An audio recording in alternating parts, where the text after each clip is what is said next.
Pansiteria. Ang Kwan Lumi House.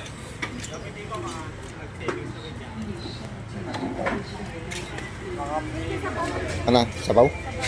So nagisado?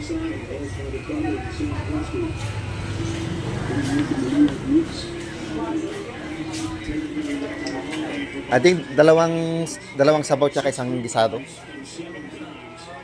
Isang gisado. Special? O, kabagan.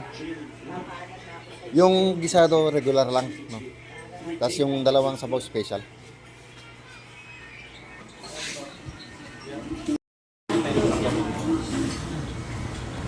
Balik lang po itong pwesto na ito pero madaming customer.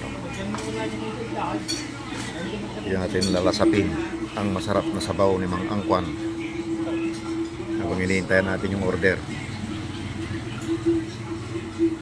Na yung order natin.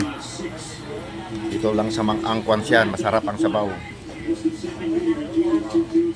Yan. Sarap.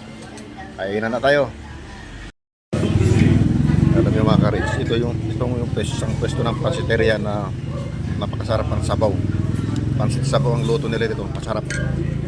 Mang Angkwans, dito lang sa Kawayan, dito Kawayan City. Ito, sarap ang sabaw.